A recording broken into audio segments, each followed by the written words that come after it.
Happy Monday. Just got back from taking James to school. Kids are growing up quickly. It's shocking how fast a 4-year-old grows up. He's not even 4 years old yet. But might as well be 32, you know? That's how it goes. Today, I'm just going to let you all ask me anything you want to ask me about. Last week, I tasked some of you, actually I tasked all of you, to sit down and really think about what you want out of life. So, did any of you actually spend some time thinking about that? I hope you did. Also, what is your plan to get that thing? And if you have any questions for me about that, I'm happy to give you my thoughts. Not that I know your exact situation or anything like that, but I'm happy to give you any help I can in any way that I possibly can. Hello from the Czech Republic. Hello, good morning. This is mirrored from YouTube. Not sure if you all know how this works. Instagram doesn't cooperate. Look at this. We have to have this stream over here for YouTube and this stream over here for Instagram. Look at that. High tech over here. I know. Very, very high tech this morning. Instagram is difficult for some reason. Funny that Facebook cooperates, but Instagram does not. All right, how do you play in a cash game where one person has all the money and is taken, and everyone else has 300, and they are raising every hand like a maniac? Oh, just play normal poker, right? Understanding that your opponent may be playing more hands than normal, which means that in turn you get to play slightly more hands than normal as well. Hello from HK, I guess Hong Kong. Hello, good morning. Hope everything's going well enough there. No, it's crazy times. But if someone is a maniac, that's a very profitable spot for you. Just sit there and play good cards, right? If you play better cards than your opponent, that's like the easiest way to beat anybody. You see Poker Story has a new feature. I don't know about their new feature, sorry. Send them an email. They're always very, very helpful to me. Preflop, you got all in with jacks against ace-10, against kings, against ace-queen. How do you avoid this? Don't get it in with the jacks. If the raise, re-raise, etc. is all in before you, you should fold. But like if you just get jacks and jam for your 12 big blind stack, I mean, yeah, you're going to go broke when you run into everybody. That's fine. It's actually not even that bad, really. I mean, the ace-queen and the ace-10 are in very, very bad shape. Kings are in clearly great shape, but you're in fine shape. Oh, you had kings. Well, that's good. Yeah, don't fold kings. And that's not a disaster. What do you mean? You printed a bunch of equity. I don't know how kings does against those hands. Let's take a look. You should have to fade, what, 4 outs? Roughly 4 outs plus some change? Let's see. I'm going to run this in Equalab and tell you how much money you're making, because it's just a math problem. King, king, ace, jack, ace, queen, ace, 10. Evaluate. You have 57% equity. What's your problem? Who cares? You lost a tournament? That doesn't matter. You put in 25% of the money, and you got back 57% of the money. I mean, clearly, look, I would hope we are all beyond the idea of I lost the tournament, so I played bad. You didn't play bad. You played great. You got your money in good. Be happy. Is 2.5x a standard raise size? You can raise to whatever amount you feel like, and you can develop strategies for all sorts of raise sizes. That said, 2.5x is probably about what you will typically see, but some people raise more, some people play less. So you need to make sure that you know how to play accordingly. How do you stay positive when you're getting in the money with the best hands, but getting too outed? Yesterday, I was at the final table of a tournament online. $1,000 buy-in tournament. I took 7th place out of 500 people or whatever it was. Get to the final table, second in chips, immediately lose ace-9 against queen-9 to get down to 25 big blinds, then immediately lose ace-queen suited against jacks, and I'm out. 7th place, What can you do? How can you stay positive? Realize that's how it goes. Sometimes you're going to win, sometimes you're going to lose, right? So don't worry about it. Instead of winning 100K, you win 10K, and that's what you signed up for. How do you stay positive? Recognize and fully understand what you signed up for. You just got excelling at No Limit Hold'em. Great. Congrats. Most expensive jet ride you ever took with me. You're down 200K on ACR. Goodness gracious, Daniel. Maybe ACR is not for you. Oh, man. Good friends, huh? Good friends get you in the most trouble. Hope you're at least enjoying your experience. If you're not enjoying experience, maybe the high-stakes online games are not necessarily what you want to be doing. That said, if you're having a good time and getting experience, that's definitely very valuable. Because I know you're playing very high-stakes live tournaments anyway. If you're playing high-stakes live tournaments, You need to get experience playing against a good player, so it's definitely a good way to do that. I would definitely just recommend you're consistently learning, consistently studying, and doing your best to become a winner in those games. But I mean, the high stakes games on any online site are going to be relatively tough, you know. Just got excelling at tough no limit hold'em games. Good, check it out. I'm glad you got it. You can get that at jlpoker.com/tough TOUGH. How big of a bankroll do you need to play 2-3 at the bike? Depends on if you care about going broke or not, right? Are we playing for a living? Or are we assuming we cannot go broke? If you cannot go broke, then you probably need like $10,000, maybe $15,000. If you're playing like, you know, with the idea that if you lose X amount of money, you'll quit because you don't know you're definitively a good winning player, then, I don't know, 2K, 3K, 5K, it doesn't really make a difference, right? Should you always be buying in for the maximum? Depends on your skill set, right? If you think you're worse than your opponents, you should be buying in for like the minimum. But if you think you're better than your opponents and you think you have an edge, then you should be buying in for the maximum. Struggling with tournament variance. Not sure if you're punting.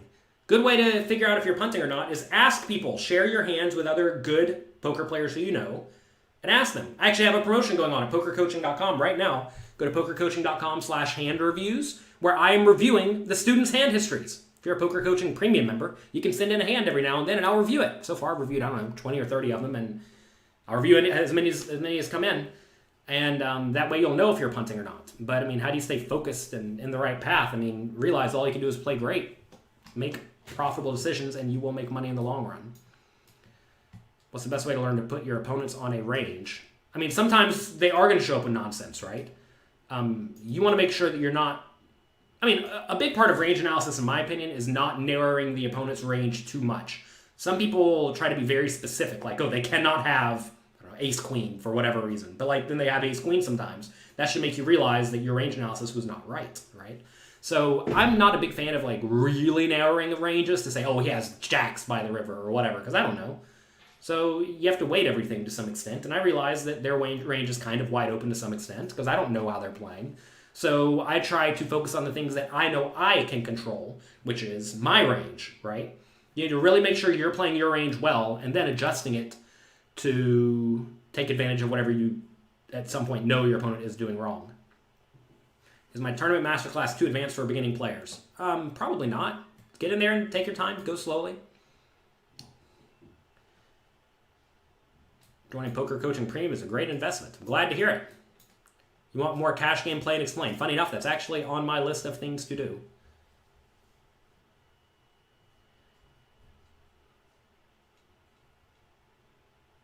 You try to deposit on ACR using a credit card. I already told all of you many times, do not deposit into an unlicensed, unregulated gambling site using a licensed, regulated, legal source like a credit card. I'm sorry you missed those videos. I've tried to make it crystal clear. The only method to deposit into ACR, in my opinion, that will work anywhere near decently is cryptocurrencies. That goes for all unlicensed, unregulated, illegal sites, etc. Excelling at No Limit Hold'em or Mastering Small Stakes, which should you read first? Mastering Small Stakes No Limit Hold'em is definitely the one you want to read first. Why are there gaps between the 20 and 40 big blind charts on the Poker Coaching app?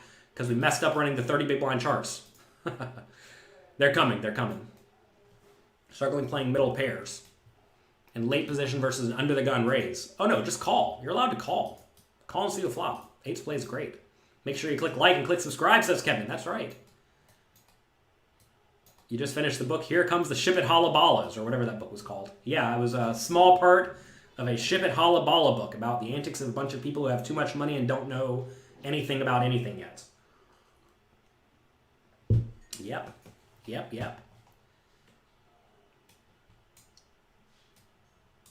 Is it true that if you want to be good, you have to play tournaments where your ROI is slightly minus or barely plus? You'll learn the most there. No. I mean, in theory, you learn whenever you are getting beat, right? That said, you also learn from beating other people, especially if you're not really sure why you are beating other people. No, I think that logic is very, very bad.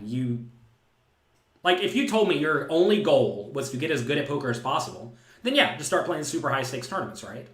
But that means you don't care about money at all, right? But presumably you care about money a little bit, right? So if you care about money a little bit, then you don't have to just jump into the highest games. You can play the small stakes games, win money, and still learn. So would you rather win money and learn or lose money and learn? And also, most people's goal is not actually to get as good as they can as fast as possible because they have this other goal of not going broke, right? But if you do have tons of money, then, sure, right? There's nothing wrong with that. But realize you're going to lose money in the process of playing against the best players in the world. All right. You try to unload the gun before playing poker. Not sure what you're referring to. If you have no bankroll, how do you start? Play free rolls, play for small amounts of money. I mean, I started with $50. I was a kid with a minimum wage job, Start with $50, play tiny. You don't have to start big. All you have to do to win at poker is play in games you can beat and play in them a lot. Any suggestion for playing 25 big blind games? I would tell you not to play 25 big blind games in cash games, especially where you are raked a lot. Like I know at Commerce, for example, they rake it a decent amount, and they have a 25 big blind game there, and just like I'm sure nobody's winning, or if you're winning, you're winning minimally. But just play good cards. Do you schedule regular exercise daily? I used to. Not recently. You have too much junk on the turn. If you have too much junk on the turn, maybe you're playing too wide pre-flop. Maybe you're betting too much on the flop. I don't know, Mark. I'm not looking at the homework question right now, and I have not even looked at it yet for next month. Sorry. What's a realistic big blind per 100 from the big blind position? I don't know. If you're really good, minus 25, minus 30, something like that.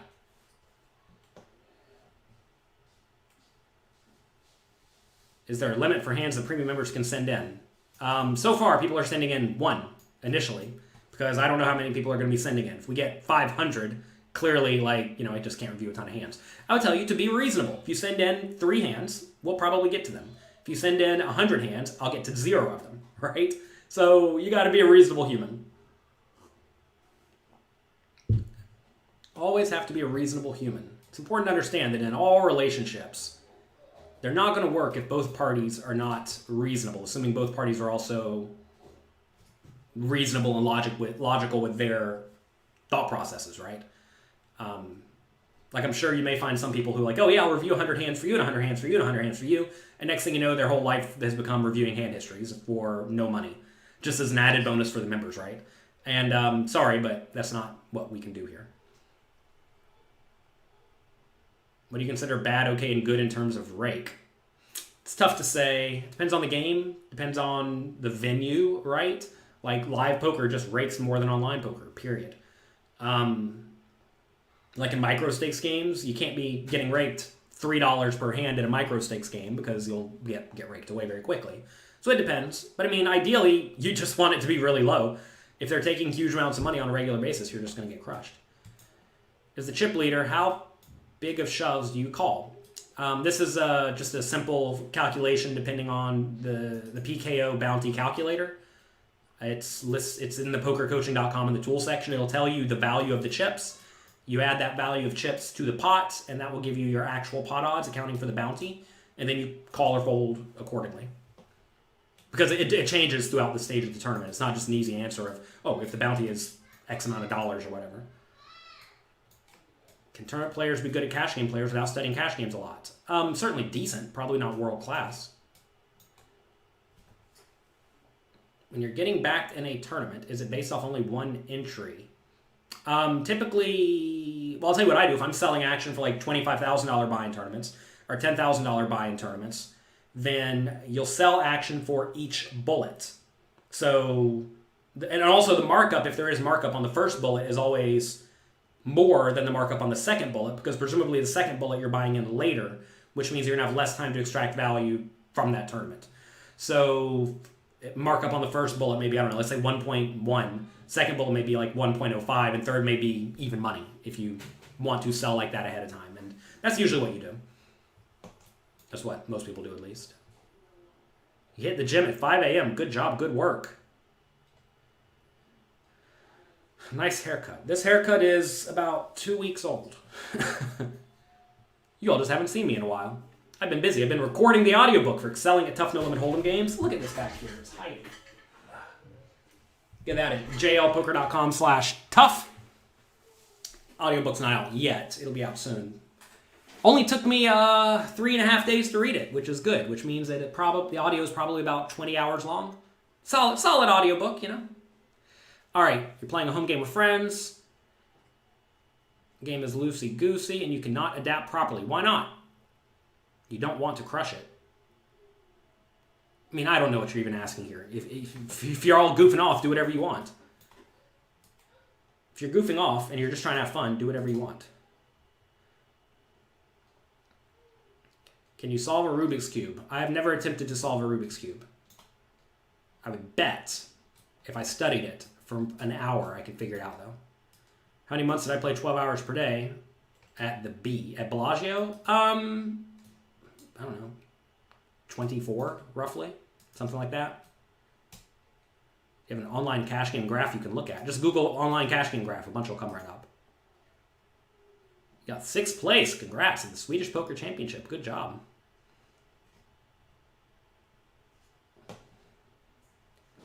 What types of sit and goes that I used to play? Mostly $200 buy-in sit and goes, and eventually they made $500 and $1,000 and $2,000, but I was not like overly successful in those because the games were really tough, right? Whereas the $200 games were quite soft back then. I had something like 10% ROI in the $200 games until Party Poker closed to Americans a long time ago, which was just like really good. I mean, you play, I don't know, 100 tournaments a day. You do the math. You're making $2,000 a day over the course of like 8 hours. Just like good money for a kid, you know?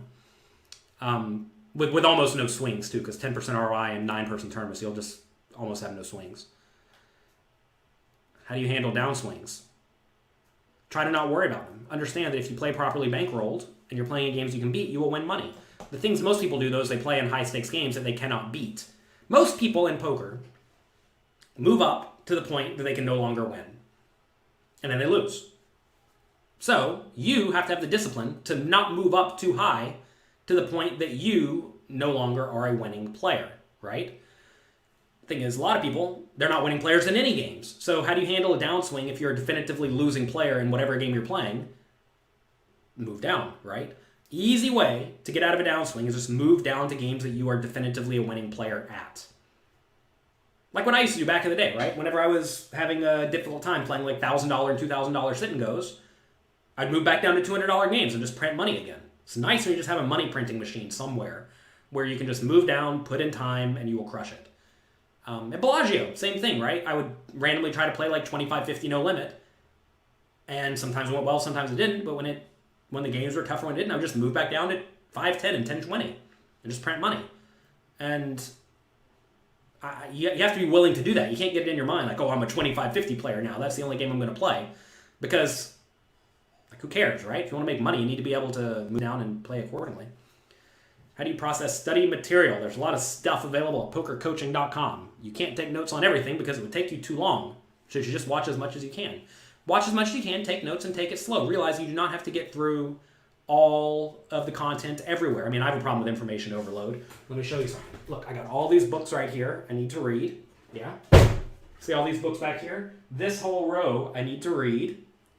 I have a problem with information overload. I have a million podcasts in my phone I want to listen to. You have to realize you're not going to get to everything, and that's okay. Why don't poker players like to play in the early morning? I don't know. It's a good question. I like to play in the early morning. If I could roll out of bed and just get to a session, I would love it. It's the reason I don't really play a ton of oh, goodness gracious. The reason I don't really play a ton of live poker, like in New York City, is because they all play at nighttime, right? But such is life. Do you have any low-stakes heads-up cash game course? There's a little bit. We're actually in the process of making some content. I know there is some heads-up content by Just GTO on poker coaching. And there's a heads-up challenge among a few people happening right now, and we'll be giving some commentary on that coming out in the very near future. Discussing who I'm betting on and why, etc., etc. If someone min raises in late position, you're in the big blind, can you call with any suited hand? Probably, unless they raise Unless you're like very, I don't know, I guess you probably can call any suited hand in every scenario. I'm trying to think, is there like a world where you can't defend 7-2 suited against a min raise and a heads up pot? Like, you can play every hand. I'm studying GTO and when to deviate. The problem is knowing how much to deviate. How do you know how wide you should adjust? So, I mean, that's the difficult thing, right? I mean, Michael Acevedo talks about this in Modern Poker Theory about what strategy do you use? Like a strategy where you're just trying to get way out of line and maximally exploit your opponents? Or are we trying to minimally exploit your opponents? And generally, the thought process is like small adjustments are usually best initially. And as you learn more, you adjust more. You're struggling with motivation to play the small stakes games. You have to realize you're not playing for money. You're playing for fun and for enjoyment and for experience. Whenever you're starting off playing small stakes anything, whether it be poker, whether it be a job, whatever, your goal is not to take that money and spend it. Your goal is to take that money and then use that money to make more money in the future. Like whenever I first started, I had $50 that I put online. Never had to redeposit. I never cashed out. I did not cash out a single cent until I had something like $150,000, which I know is probably not even all that wise. But like I was a kid working a $10 an hour job, had $150K in my party poker account, and I wasn't playing for the money. I was playing to continuously move up higher to higher and higher stakes. And I knew if I wanted to play $2,000 buy and sit and goes, I need like $200K, right? Because that's just how it goes. So I was always trying to win more and more money. And eventually you get to the point where if you withdraw, $5K a month, it's like nothing. Because if you have, $1 million in your account and you're going to make $20K a month, you can take out $5K, no problem. What a lot of people do wrong is they get their 100, they turn it into $3K, they take out $2,000 of it.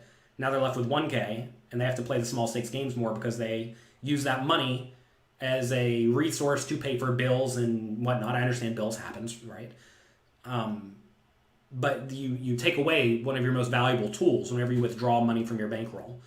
And that is it's detrimental to trying to actively move up and win substantial money from poker. Secret to poker is don't withdraw money from your bankroll until you have a very, very, very, very big bankroll beyond the size that you need to play whatever game you're going to play. However, I realize that's not the case, or that's not what a lot of people do, and it's also not the way a lot of people view money. They view money as something you spend on stuff. Great example of this, whenever I was playing poker as a young kid, every time I would win a local home game, I would save the money. Every time one of my friends would win, me and him were like the two best poker players, he would buy a new CD. After about 6 months of this, he had a bunch of CDs, and I had a bunch of money. And I have no clue where he is, but I mean, I'm still here playing poker, right? And he was proud of his CD collection, and there's nothing wrong with this, but he was like squandering his chances to succeed long term. And the answer is if you have only $100 again, well, that's all the money you got, right? So get back in there and grind it out. Realize that hopefully this time around, you're not going to view this money as something that you can spend on stuff. And again, I want to make it very clear. I realize sometimes life happens and you have to spend your money on stuff. Like you break your leg and you got to go to the hospital or, whatever. Lots of stuff happens randomly. And if that is the literal only resource you have in terms of dollars, then what are you going to do? But I would definitely recommend whenever you're starting to play poker to do your best to keep expenses low and not cash out any money. Because when you cash out money, it just makes it way more difficult to move up. I mean, I talk about this in my book, Jonathan Little on Live, No Limit Cash Games, about how if you take two cash game players equally skilled, playing the same games to start, if one of them has just like slightly more expenses than the other, the one with lower expenses moves up like twice as fast because they just have a substantially bigger bankroll long term. All right, let's see. 1, 2 players who bluff way too often. Is your adjustment to just wait for strong hands? Well, wait for good hands, but also understand that strong hand requirement goes down, right? Like, say normally you'd get in with like ace, king, and pocket jacks pre-flop. But against these two players, you want to get in with like ace, jack suited and ace, queen and pocket nines pre-flop, right? So the strategy of what a good hand is, or the classification goes down. If you're one of those players trying to learn the game, what level should you be playing? Small stakes, right? I mean, you can if you're playing for any amount of real money, if you're playing like $1 buy-in tournaments, those people are playing for real, because money is very relative, right? For some people, $1 is a lot. For some people, $10,000 is nothing. And people who are spending their time to sit there and play online poker for money, any amount of money, they're probably taking it at least somewhat seriously. So any amount of real money is usually pretty good.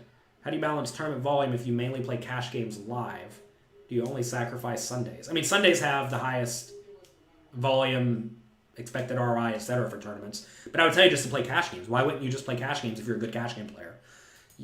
Again, rule number one to getting good at anything, find something you're really good at and do it a lot. You have to ask, why are you even trying to branch out into tournaments if you are a good winning cash game player? Because if you're a good winning cash game player, you can win $100 an hour playing like 5-10 no limit. I mean, $100 an hour is good money. It's $1,000 a day, right? $365,000 a year. Is that not good enough for you? For the vast majority of people, $365K a year is good money. So I would tell you, do that. A lot of people, though, they always want to chase the get-rich-quick of tournaments. And again, you have to ask why you're playing. If you're playing for excitement, you're playing for the thrill of a big score, I mean, sure, but you're giving up money for that, especially if you already have that skill set developed of being good at cash games. How do you feel about knowing what the GTO plays but adapting to the field you're playing against? I mean, that's what you're supposed to do. What do you mean? You're supposed to know how to play fundamentally sound and then adjust accordingly. What criteria does Pokar have in order to stake them? I don't know. Apply. They don't really back a ton of people who do not already have decent results. They're not looking for like recreational players to back. They're looking for really, really dedicated people. What's the best app to study poker situations? I don't know. PokerCoaching.com app. Let's see. Any content on how to play two pairs? Yeah, every poker coaching homework, we go through how to play all of the hands in your range, which includes two pairs. Every single month we talk about it. Go to PokerCoaching.com, go to the past homeworks, and look at all of those. Are micro stakes beatable? Yes. Before the rake, for sure. After the rake, yes, still. I know Party Poker just reduced their rake, by the way. So if you're a micro stakes player, that's probably the place for you right now. You've been studying away from the table for 4 weeks. At what point should you start playing? You should probably already go in there and start playing. Let's see. Are cash games generally softer in Vegas? No. I would say cash games are probably tougher in Vegas than most places. Cash games are usually very soft in local casinos, especially at the non-highest stakes. You consider yourself better in cash games or tournaments? I mean, it just has to be tournaments, but I think I'm pretty good at cash games too. I would actually say I'm proportionally probably better at PLO than the field than No Limit Hold'em. Like in No Limit Hold'em, everyone who plays high stakes tournaments is like a 90 out of 100, 95 out of 100. And if I'm like 97 out of 100, 98 out of 100, I'm a few points better than everybody else because everybody's really good, right? But in PLO, a lot of people are really bad. So if I'm like 95 or 90 out of 100 in PLO and everybody else is 50, I'm like 40 points difference, right? So these questions don't really make a ton of sense. But like at World Series of Poker, I always make a point to play PLO cash games, PLO tournaments because nobody has a clue what they're doing in those games. At least they did in the past. That said, PLO is a big problem that it's very, very slow. Very, very slow, and there's infinite variance. You're not good at online cash. You can't understand the difference. Well, in tournaments, you're playing with different stack sizes and with different payout implications. Friendly shout out to JL. Hello. You're up $7,000. Nice job. Good work. Maybe Neuralink will put all those books in your head. Indeed. Louis Philippe runs a poker coaching study session, by the way, right after a little coffee, 10 a.m. Poker coaching members can get on the Discord. That's in the community tab on poker coaching. And go study with Louis Philippe. Get in there.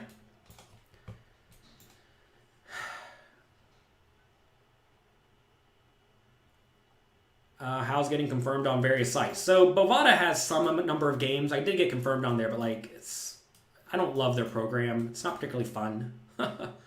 At least in my mind. Program's clunky. And they don't have a ton of volume. They have some volume. The question is like, do I need the distraction? Because like I had not streamed for a very long time anyway. So the question is, do I need to stream? And we're trying to find other ways to use my time better, such as reviewing all of your hands. And we have people who are like, streaming on the major sites anyway. So will I be streaming in the near future? I don't know. We'll see. There are also other issues that we can't make known here that make it to where you don't necessarily want to stream all of your play. Okay, let's see. You played a bunch. You turned 600 into 10,000. You want to move to 5.5. Is 10K too small? No. I would tell you to take a shot. If you lose like $3,000, then move back down. Do well in tournaments yesterday. We took a 7th place in a $1,000 buy-in tournament. Almost good. I think we got like 10K for it or something.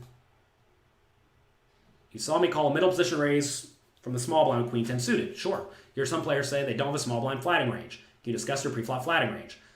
You should not have a flatting range in games with a high rake and games where there's no ante in play.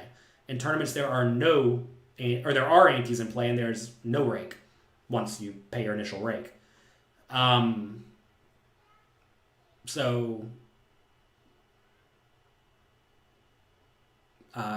a different game, right? You're not playing default cash games. I think that's the issue. A lot of people look at one chart where the rake is high and there's no ante in play, and they think that applies to all scenarios. So no, like suited connectors are great to call.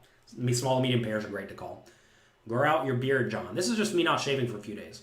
Grow it out as a protest and until ACR lets me back. Oh, I have no desire to play on ACR. I didn't really want to play there to begin with. They just had the best volume among the unlicensed, unregulated, illegal sites. All right, let's see. Can you discuss Lex Veldhouse skills? Always seemed like a reasonably competent player to me. I haven't played with him a ton, though. Can you call an all-in, pre-flop, with ace-king? Depends on the scenario. All right. You have the new book. Absolutely 5 stars. Good, thank you, Thomas. If you all enjoy my work, by the way, any of it, if there's a place to leave reviews, such as Amazon, iTunes, YouTube, whatever, can you leave reviews on YouTube? You can click like and subscribe on YouTube. Leave a review. That goes a long way to helping me. And if you like anybody else's content, not even necessarily mine, if you like anyone's books, leave a review. That goes a long way to helping them out. Which chapter I recommend for studying? I already said this. Pokercoaching.com. Search poker coaching. It'll come right up. You have a fish who raises and folds a lot to 3-bets in the cutoff. You're in the small blind. The big blind's a loose passive fish.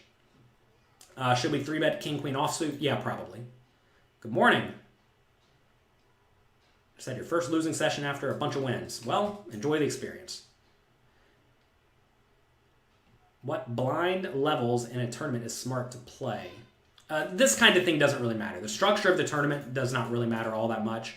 I know a lot of people really try to essentially care about the structure a ton, but most tournaments on most sites have reasonable structures to the point you don't need to worry about that. You need to focus on the things that matter, like getting good at poker and playing great. Can you define the terms of priced in? Okay, define the terms priced in and shove. Shove just means all in. My opponent shoved. That means my opponent went all in. Priced in means you are getting the correct pot odds such that you have to call with your hand even though you're probably behind. So, for example, say you min raise is 2 big blinds and someone goes all in for 6 big blinds. When it gets back to you, you have to put in 4 to win a total of 12, or 13 or 14, depending on the blinds and antes. So if you have to put in 4 to win 12, that means you need to win 33% of the time. And any reasonable hand you're going to raise with, for the most part, will win about 33% of the time. So you are priced in to call, because the price you are getting is just too good.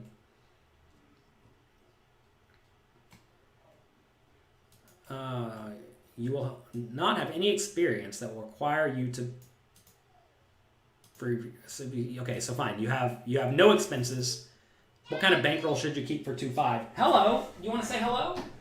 Hi. You want to come say hello? Oh, watch your hand. You want to say hello? No. That's baby Thomas. What do you have? That's a police truck. Can you say hello? Can you wave? Oh, you're so sweet. This is big man Thomas. What are you thinking? Thank you for being part of my show today. Are you having a good day? No. No? Why not? He says no to everything. We actually were in line to go to the zoo yesterday, and we heard somebody else talking about how their kid always says no. Like, you gotta say yes! You gotta say yes! And I thought, oh, that baby would be best friends with Thomas. Can you say yes? Yes. Can you blow a kiss? No. Can you say bye-bye? Bye. If you were this good all the time, I would just keep you here all the time. You say bye-bye. Say bye-bye. Yes? You're a good boy. All right, say bye-bye. Bye. You miss them? Okay. See ya. Have a good time. You're a good boy. Bye-bye. Off he goes.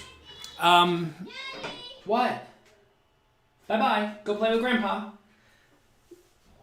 Kevin, read jonathanlittlepoker.com/bankroll. I have bankroll requirements. Do you think there will be a 2021 World Series of Poker? I don't know. Think I would bet against it. But I honestly don't know. I do know a lot of other games like Magic the Gathering, chess, etc. Have like canceled a lot of their games even next year. Like these are games where like a lot of people would show up and play in a big room together, right? Kind of like poker. I think they'll probably cancel it, but we'll see. They're not going to cancel it until last minute, I can tell you that.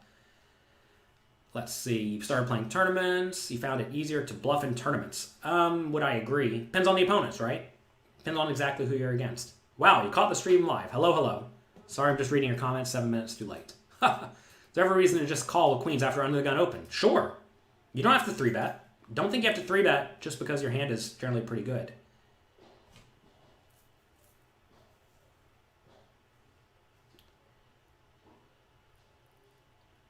How do you adapt to loose action? Play better cards than your opponents. Now you said it. If you're having a problem with an app, send us an email. We have a support team that will help you with support issues. I cannot help you with technical support right now because I'm sitting here doing a stream. If your opponents are like loose, just play better cards than them. The easiest way to beat people who play garbage cards is to just play better cards than them and then play great post flop. Don't pay them off inappropriately. What's the best way to play middle positions when short stacked? Depends on your stack size. Depends on the cards you have, right? If you have less than like 12 big blinds, probably just download the poker coaching app, use the shove fold chart, you're good to go. If you have more than that, you need to use the implementable or the GTO charts in the poker coaching app. We have 12 big blind charts, 15 big blind charts, 20 big blind charts. It's not shove or fold. If you shove or fold like some of the apps tried to recommend you do, you're just going to light your money on fire. So please make sure you use a min-raise, shove, or fold strategy. Not a shove or fold strategy. That's going to light your money on fire. Okay? Don't light your money on fire.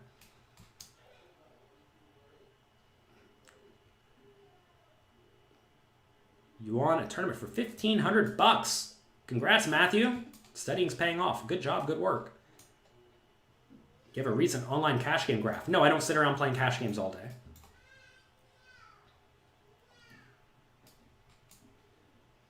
Let's see.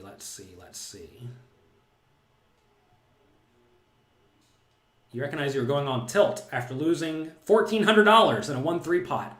All in pre-flop, you had aces against kings, okay? How do you deal with long-term tilt?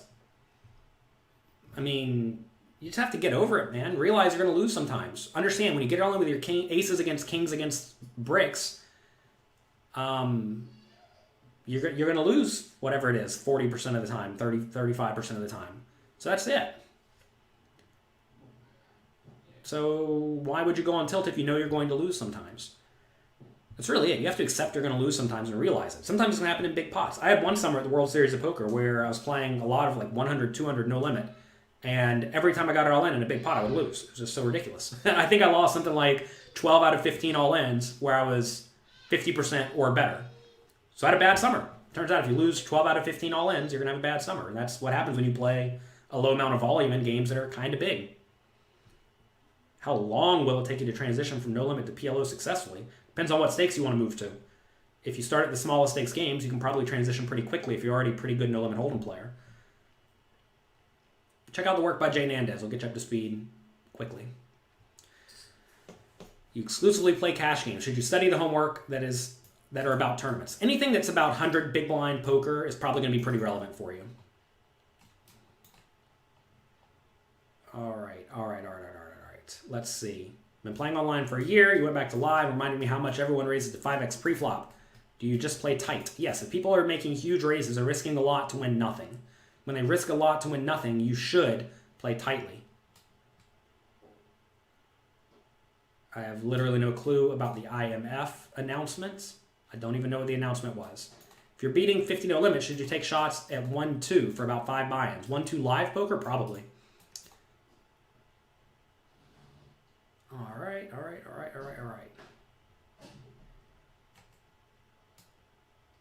Are there tournaments in ACR that do not have ridiculously long reentry periods? I don't know. Probably not. They're known for their very long reentry periods. You have to understand, very long reentry periods are really, really, really good for the poker site because they get to rake you a lot.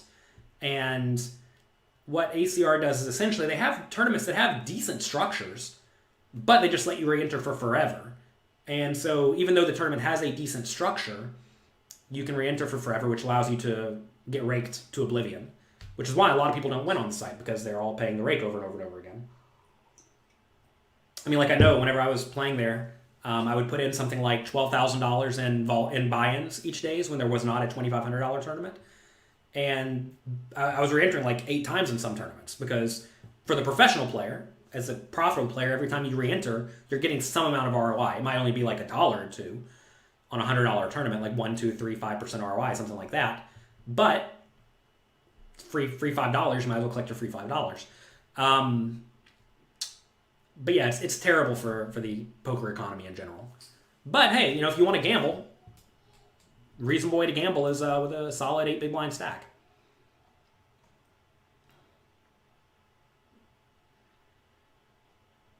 Let's see. I want to thank all of you for being here, by the way. Is modern poker theory too complicated for a new player?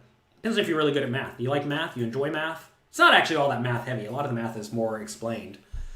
Is it too complicated? I don't know. Did you do decently well in high school math? If you did decently well in high school math, you'll probably be fine. If you never fold 2 pair on a dry board, does that make you a bad player? No, it's fine.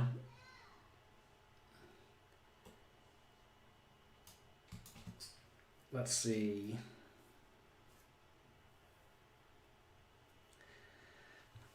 I have no clue what you're saying here. You bought my book, Excelling at Tough and Hold Games, and a bunch of other books. You think all these video courses maybe are worth way too much to invest in. You're saying they cost too much?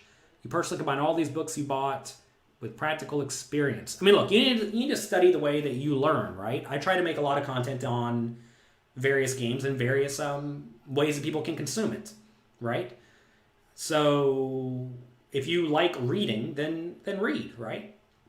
That said, I've tried to make poker coaching premium relatively cheap compared to every other training site out there that is also high level. It's what? I think if you get it on sale, it's about $2 per day. If you're not going to spend $2 per day studying, the hundreds of classes and courses and homework and quizzes and all that we have available, you're probably not making the most use of your time. That said, if you only want to study like an hour a day and you love reading, then you might as well just read and be done with it. Do you think Dale Negroni is not good at poker anymore? No, I think Dale Negroni is very good at poker. What would make you think that I think Negroni is not good at poker? Negroni has shown over and over and over again that he's pretty great at No Limit Texas Hold'em. And other games. Probably better at other games than No Limit Hold'em, really, but very, very good poker player. Eternal Weekend happened. Yes, I played yesterday. I did poorly. I 0-2 dropped. Probably didn't help that I was playing 6 tables of high stakes No Limit Hold'em at the same time. Don't feel like I punted, but maybe I'm just bad. I played Rug Delver. I played against Lands on the first round, and they made a 20-20 on the 3rd turn both times. And then I played against Burn the 2nd round, and I did not draw well, and they burnt me. So, 2 kind of bad matchups, I think. But whatever, who cares? That's what I get for spending time during my online poker session. That said, I made a deep run in tournament, so I guess who cares, right? All right, let's see. Are you going to play more online? I play online whenever I feel like playing online. I've been playing every Sunday recently. Just not streaming. Why isn't your name Little John? Because my parents' last name was Little, not John. If my dad's last name was John, then my name would have the last name of John. But my dad's last name was Little, not John. That's how naming conventions work in America, at least. For the most part. How do you handle a player who constantly angle shoots? Don't fall for their angles, right? Always protect yourself. Always make sure that you are impervious to the angles. It's really easy to be immune to angle shots. It's essentially just don't fall for anything. Always confirm what is happening. Always confirm with the dealer. Always reconfirm. Make sure it's crystal clear what's happening, and then don't fall for any nonsense, right? Don't fall for any nonsense. Now you said it. Said you recommend poker coaching to your friends. Well, thank you. I appreciate it. When should we float versus a bluff raise? Or when should we float versus bluff raise? You want to be floating more when you are in position in general. You want to be calling a lot when you're in position. You want to be raising more often when you're out of position. It's a very simple strategy. We discussed this thoroughly, though, pokercoaching.com in the homework. We go through how to play every hand in your range. Sometimes you're raising a lot, sometimes you're calling a lot. Should you have a 4-bet fold range of only queens and 1 or 2 bluff combos? I would not really be 4-bet folding queens, I don't think. If I think I have to 4-bet fold it, I typically just call it instead. It's probably fine to have no 4-betting range in small 6 if you don't feel like it, but if you think 3 bets are just all very, very strong, then you just should not be 4-betting with any bluffs. Unless you think they fold sometimes, right? Is it worth it to play drawing hands versus people who always raise, I guess, big on every street? Or should we just fold? No, if you know your opponents are going to pay you off for a ton of money on the later betting round chain, you want to splash around and you want to try to make the nuts, right? When should you move from stakes? When you have a big bankroll and when you think you are adequately skilled. How do you deal with people who 5-exit pre-flop? Just play good cards. It's very, very easy to play against people who make big raises because they're risking a lot to win nothing. What's the difference between a cold call and a flat call? Flat call is a term that mainly just means I called as opposed to raised. Flat call doesn't really mean anything. Flat call just means call. Cold call means I have called when I had no other money in the pot. Typically, cold call is a term used mostly when there's a bet and a raise in front of you. So it goes raise to, like, let's say $6, someone makes it 20. I would then cold call for 20, or from the small blind for like 19 or something, right? That would not, I guess in theory that's a flat call, but no one says flat call like that. Cold call basically means I'm calling without having any additional voluntary money put into the pot. So like if you raise pre-flop to $6 and someone makes it 20, and then you call, you are calling, or flat calling, but you're calling. You're not cold calling because you already have $6 in the pot. Texas Card Room charge $15 an hour rake. To beat this rake, what ROI? So they charge, for cash games or for tournaments? ROI is typically talked about for tournaments. But if they're taking $15 per hour for you to play a tournament, you're not going to beat those games unless it's like $1,000 buy-in tournaments. If you're talking about cash games, you can probably beat 2-5, no problem. You probably can't beat 5-10 though. I'm sorry, you probably can't beat 1-2. Who is the newest coach on poker coaching? Who is the newest coach? I'm trying to think if we announced this new one. We actually hired a new cash game coach just the other day. Don't know if we've announced it yet. Newest coach besides him, I don't know. Probably Bert Stevens, Draft Ganger. #1 player in the world online a year or two ago. He's been streaming a lot and making some content for everybody, and I like it a lot. You have a threshold to chase for. Just always, if I'm getting the right pot odds plus implied odds, we're continuing. Who's my favorite co-author in excelling at Tough No Limit Hold'em games? I like Vlada's chapter a lot. Vlada Stojanovic. Before we started working together, I didn't really know him, but Alex Carr, Pokar, said like he's great, you got to talk to him. And he had a chapter on ICM that is just amazing. I learned a lot from it. A lot of post-flop ICM stuff. And he's very easy to work with. And a month or two ago, he actually won $1.5 million in the $10,000 Stadium Series main event on PokerStars. So congrats to him on that. They just won something the other day, too. I forget what it was. What was it? He won like $300K and something the other day, too, so he's crushing it. All right. Let's see. All of you get so impatient if I don't answer your question in like 1 second. You see I'm reading from like 9:45, right? We're a little bit behind. Let's see. Are people really moving out of New York City in droves? I don't think so. There's been some reports that like rent prices are down like 3% or something, which is not a lot. People are clearly not coming in like normal, but no, I think Most people are generally staying here. The people who are leaving are mostly people who have like summer houses anyway. There was a Freakonomics episode about this recently. And it seems like basically the rich people who have multiple houses are going to their summer house or whatever. And then the non-rich people are staying here. So I've been staying here. All right. Say you have 2 to 3 big blinds, about to bust out deep in a tournament. You're already in the money. What ranges should you put in with or go in all in with? Usually anything reasonable, depending on if there are additional payout jumps. You should like really be trying to get any additional payout jump, even if it is only a little bit, because you're probably not going to win the tournament anyway. This is not a great question, though. It depends on the scenario a lot. Any like suited connector, suited one gap hand that's decent, any ace, like any 2 big cards, right? Like anything reasonable, you're probably getting it in with.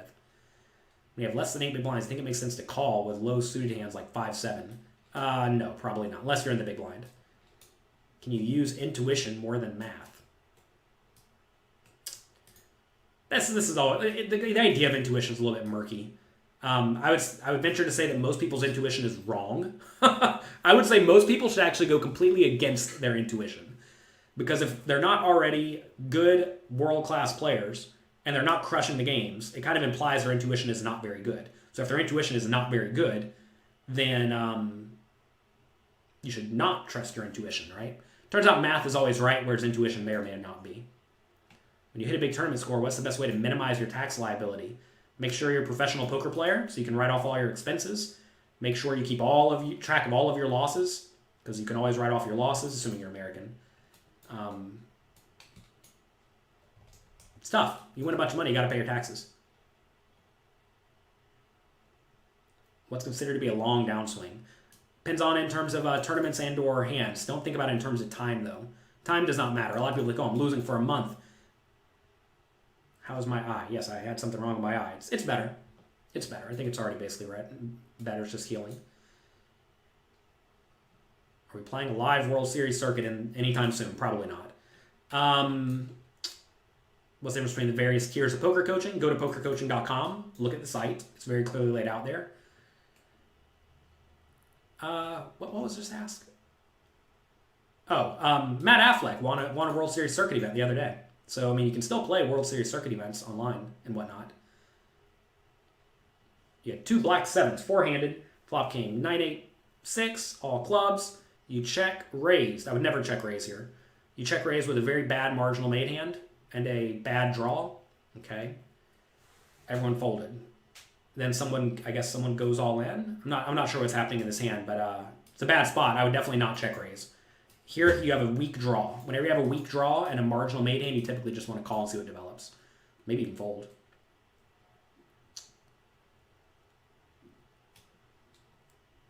It's very hard to watch a video of someone just talking. Well, you probably don't enjoy this then, do you? The homework helped you a lot because they make you think about your range. Good, I'm glad you enjoyed them.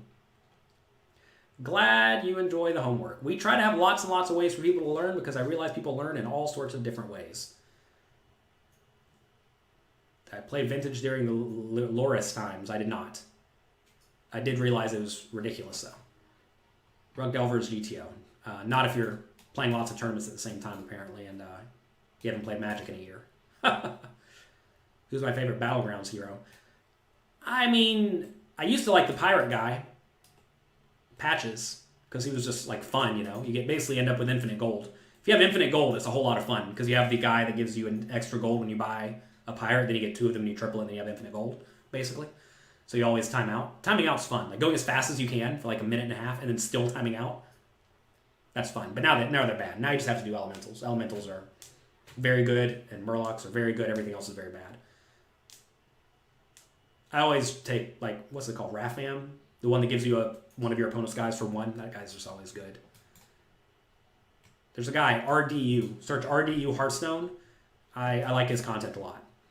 Only 78 likes? Everyone doesn't like my content. It's okay, Kevin. If you all like this, click like, click subscribe. Is 10,000 hands the lowest number? You need to start making assumptions. It depends on how nitty-gritty the thing you're trying to figure out is. If you're trying to figure out something very specific, like, I don't know, river tendencies or whatever, then you're going to need way more than 10,000 hands. If you're trying to figure out, like, VPIP, then you don't need very many hands at all. Tips for micro stake Zoom cash games. Play good, fundamentally sound GTO and exploit your opponents to the best of your ability. How much of your bankroll are you trusting Bovada with? Right now, they have 0 of my dollars. I would trust them with, let's do some math, 0.001% of my bankroll. If villain check raise is too wide, how should you widen your continuing range? So typically you want to stop betting so frequently with your marginal made hands that would be in bad shape if you are going to get raised. So like say you have top pair bad kicker, if you have middle pair good kicker, that you would normally continuation bet, like maybe you continuation bet 100% in this spot, just start checking more of the marginal made hands. That way when you get check raised, you have easy continues or easy folds. Maybe you don't continuation bet with so much junk. Really, you just want to make the pot big. If you know the pot's going to become big, you want to make the pot big with hands that are happy playing a big pot, right? If you don't really make enough money at your day job to save up the bankroll you need, do you just have to understand that you're basically gambling whenever you play? Well, Fred, this is a difficult question because you can play poker with a short and or adequate bankroll, realizing that you have a decent risk of ruin. Having a smaller bankroll just means that you're going to go broke more often than someone who has a bigger bankroll. And the fact that you need to spend your money on stuff each month, like bills, means that you're not going to be able to grow your bankroll as fast as someone who does not have to spend their money on that. So, I mean, I would tell you, like, look, in reality, if you are struggling to make ends meet, you need to figure out a way to make ends meet. And that often means working more hours at your job, getting a different job. I mean, back when I was in college, I wasn't happy with the money I was making. I had a $10 an hour job. I got another $10 an hour job. So now I'm making 1.5 times as much money or 2 times as much money, working more hours, right? I realize that doesn't work for people if you have a family or other obligations or whatever, right? But you need to figure out a way to make ends meet, and it's tough because I realize sometimes options are limited. But if you are a profitable poker player and you're definitively a profitable poker player, you can probably make 10 or 20 bucks an hour in most small stakes games. So I mean, sit there and grind it out. You know, if you can make 20 bucks an hour, that's what, $200 a day if you put in 10 hours a day. If you do like I used to put in 12 hours a day every day, 7 days a week, because I had nothing else going on, right? 12 hours a day every day, grind it out. Sometimes you just got to put in the time, you know? Sucks, but sometimes that's what you got to do. You think online stables can be a thing? What do you mean? I'm an advisor for Pokar. They are definitely a very profitable poker backing company. You looking forward to Brad Wilson's content? Yeah, Brad Wilson is our new coach. I guess we made that clear already. Do you think Phil Ivey is in the top 3 poker players? Probably not, but I don't know. I haven't played mixed games with Phil Ivey ever, and I gotta presume he's probably a sicko because everybody says he's a sicko.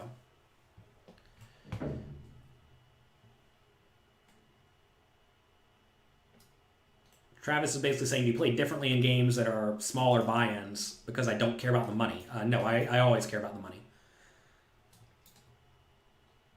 Is that a Tom Dwan doll over here? Is that a Tom Dwan doll? No, that's a Lando Calrissian doll. All right, I have to get going. Sorry if I didn't get to your question. Hope you all have a great day. Thanks for being here. You want to buy your courses but need to make money. What format should you play? If you don't have any money, realistically, you probably need to get a job. Because if you're not a winning poker player and you put money in to a poker site to play poker, you're just going to lose your money. That's what happens whenever you are not a good poker player, right? It'd be like if I wanted to go become a surgeon, I'm not just going to go start doing surgery, right? I'm going to go to school first. You got to learn first. You got to study first. Before I ever played poker, I studied a ton, right? And you have to understand that the study at pokercoaching.com is actually kind of cheap. You can get a completely free trial membership. That'll last you, I don't know, a week or 2. You can go through that content. And you get a standard poker coaching membership, costs $40 a month. That's $1 a day, $1.33 a day. It's pretty cheap. I mean, you're probably spending more than $1.33 on many, many things in life. So if you cannot afford $1.33 a day, you need to get a job. You need to get a job that pays the bills is what it amounts to. But I mean, the game you play doesn't really matter to some extent. But if you are working on a lower bankroll, you typically want to play low variance games, and that would be cash games in general. Does poker coaching have tax advice? No, but my accountant is Teresa Fox. She is great. What's the best book for post-flop play? Mastering Small Stakes, No Limit Hold'em. Can I make PLO content? No. I always just recommend the PLO content I already know is good. That is Jay Nandez. What did you mean when you said you can't win money on ACR? I don't think I've ever said you cannot win money on ACR. I won plenty of money on ACR. We crushed the ACR games pretty nicely. I have a video, jonathanlittlepoker.com/USA for everybody asking about various online poker questions. How's James doing? He's good. He's at school. He's a good boy. I made a short video where I was walking to school this morning, which is why I was a minute or two late. You're probably bankrolled while in college. Wait. You played properly bankroll for your first year while in college. You would not recommend playing... Okay, you're just talking to people. $20 per hour, 8 hours per day, 7 days per week. That's about $5,000 a month. Indeed. What's my favorite meal? Probably spaghetti and cheesecake and Cabernet.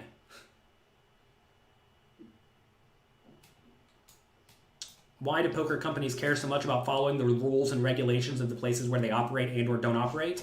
Because they're trying to not break the rules. Why do you care about rules? Because if you don't follow the rules, you can get in trouble. You don't want to get in trouble. And it turns out it's sometimes very easy to follow the rules. That said, I completely agree with Negroni that I think all the location rules are asinine, but that's because the people who made the rules don't understand what's going on. And that's okay. Are you a robot? Maybe. I bought some pumpkins the other day for my kids, and they cut up my finger really good. And James keeps walking by, he's like, "Oh, Daddy, how's your finger? How's your finger?" So I bleed like a regular human, but I could be a robot. I'm not sure. That's up for you to decide. All right, I have to go now. Ask me anything's are your favorite. Good. What's a bad rate for 1-2? We already talked about this. We talked about a lot of these questions. By the way, if I didn't answer your question, it was either because it was too long and I didn't feel like reading it, or I'd already answered it within the most previous 10 minutes. Most previous. Goodness gracious, I can't talk worth anything. Do you all realize that after I'm done with these Ask Me Anythings, I can't put a sentence together for an hour? I was supposed to make poker videos today, and I'm not going to be able to do it because I've been busy talking all day. Sorry if I don't put sentences together very well. My wife gets mad at me when I don't put sentences together very well. But that's okay. All right, I have to go now. If you enjoyed today, click like, click subscribe. I would appreciate it. Also, check out pokercoaching.com/hand reviews. You want me to review your hands in a nice, clean video format? Check it out, pokercoaching.com/hand reviews. If you do sign up for that, you can get access to the 14-day cash game challenge, the 30-day tournament challenge, all the classes at pokercoaching.com, all the homework, all that stuff. We have lots and lots of good stuff for you because I want to do everything I can to help you become the best poker player you can be. So check it out. Good luck. Have fun. Have a great week. Make the most of it. And I'll see you again bright and early Wednesday.